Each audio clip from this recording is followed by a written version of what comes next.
कश्मीर को लेकर झूठ फैलाना और अंतर्राष्ट्रीय मंचों पर भारत के खिलाफ गलत नैरेटिव प्रस्तुत करना पाकिस्तान की पुरानी आदत बन चुकी है। वह लगातार ऐसे प्रयास करता रहा है जिनका उद्देश्य वैश्विक समुदाय को गुमराह करना और भारत की छवि को नुकसान पहुंचाना होता है।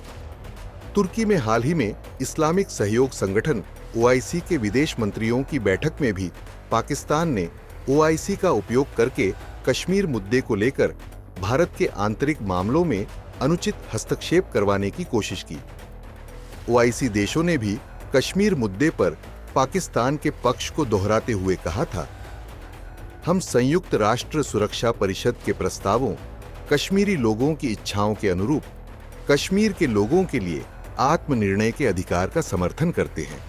हालांकि भारत ने पाकिस्तान के साथ साथ ओआईसी को भी जमकर फटकार लगाई।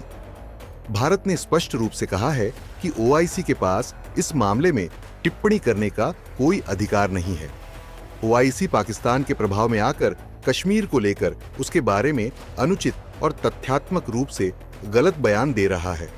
पाकिस्तान वो देश है जिसने आतंकवाद को एक राजकीय कौशल के रूप में तब्दील कर दिया है। इस बार भी भारत की यह तीखी प्रतिक्रिया तुर्की में आयोजित इस्लामिक सहयोग संगठन ओआईसी के विदेश मंत्रियों के सम्मेलन के बाद सामने आई है, जहां भारत के खिलाफ कई बेबुनियाद आरोप लगाए गए। सम्मेलन में न केवल कश्मीर मुद्दे को पाकिस्तान के नजरिए से पेश किया गया, बल्कि भारतीय मुसलमानों को कथित रूप से सामाजिक रूप से हाशिए पर धकेलने जैसे आरोप भी लगाए गए।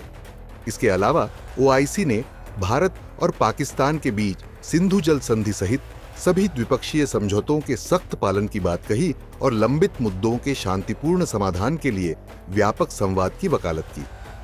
भारत ने इस्लामिक सहयोग संगठन ओआईसी के विदेश मंत्रियों की परिषद की बैठक में भारत के बारे में किए गए अनुचित और तथ्यात्मक रूप से गलत उल्लेखों को सख्ती से खारिज कर दिया। भारत ने कहा कि ये बयान पाकिस्तान द्वारा प्रेरित है, एक ऐसा देश जिसने आतंकवाद को अपनी सरकारी नीति बना लिया है। यह ओआईसी मंच का संकीर्ण राजनीतिक उद्देश्यों के लिए बार बार दुरुपयोग करने का एक और उदाहरण है। ओआईसी बार बार पाकिस्तान से फैलने वाले आतंकवाद के वास्तविक और दस्तावेजों से सिद्ध खतरे को नजरअंदाज करता रहा है। इसका ताजा उदाहरण पहलगाम में हुआ आतंकवादी हमला है। ये सच्चाई और आतंकवाद के खिलाफ वैश्विक सहमति की जानबूझकर अनदेखी करने जैसा है। भारत ने जारी बयान में कहा कि ओआईसी को भारत के आंतरिक मामलों पर बोलने का कोई अधिकार नहीं है। इसमें जम्मू कश्मीर भी शामिल है, जो भारत का अभिन्न और संप्रभु हिस्सा है। यह बात भारतीय संविधान में स्पष्ट रूप से दर्ज है और कभी बदली नहीं जा सकती। ओआईसी को यह सोचने की जरूरत है कि अगर वह पाकिस्तान के झूठे प्रचार का शिकार बनता रहा और अपने एजेंडे को राजनीतिक रंग देता रहा, तो इससे उसकी विश्वसनीयता और प्रासंगिकता को नुकसान पहुंचेगा। पाकिस्तान द्वारा ओआईसी में दिए गए बयान महज एक निराशाजनक कोशिश है, जिनका मकसद अंतर्राष्ट्रीय समुदाय का ध्यान अपने ही देश में फैले आतंकवाद, अल्पसंख्यकों पर अत्याचार, सांप्रदायिक हिंसा और कमजोर शासन व्यवस्था से हटाना है। पाकिस्तान का यह आरोप कि भारत ने बिना उकसावे के सैन्य हमला किया पूरी तरह बेबुनियाद है। भारत का ऑपरेशन सिंदूर दरअसल पहलगाम हमले के जवाब में किया गया एक सटीक और वैध आत्मरक्षा का कदम था, जिसमें पाकिस्तान की सीमा के भीतर सक्रिय आतंकी ठिकानों को निशाना बनाया गया। पाकिस्तान यह कहकर कि वह केवल भारतीय सैन्य ठिकानों को निशाना बना रहा था, मजाक बना रहा है, क्योंकि उसकी जवाबी कार्रवाई नाकाम रही और उसने आम नागरिकों की जान और संपत्ति को गंभीर रूप से नुकसान पहुंचाया। यह विडंबना है कि पाकिस्तान, जो खुद मानवाधिकार हनन, आतंकियों को पनाह देने और उन्हें बढ़ावा देने का इतिहास रखता है, वह आज दूसरे देशों को आतंकवाद और मानवाधिकार पर ज्ञान दे रहा है।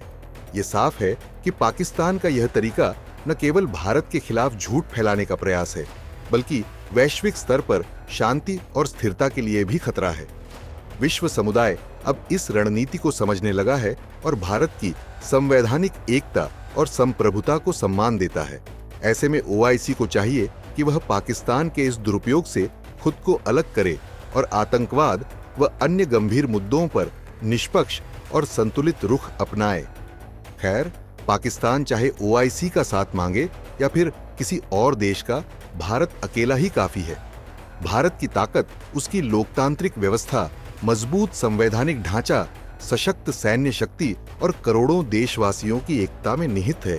पाकिस्तान जैसे देश झूठे प्रचार और अंतर्राष्ट्रीय मंचों पर सहानुभूति बटोरने की जितनी भी कोशिश कर लें, भारत सच्चाई, दृढ़ संकल्प और अपने सिद्धांतों के बल पर हर चुनौती का सामना करने में पूरी तरह सक्षम है। कश्मीर और ओआईसी को भारत ने जो फटकार लगाई, उस पर आपका क्या कुछ कहना है? कमेंट करके जरूर बताएं। ब्यूरो रिपोर्ट, भारत तक।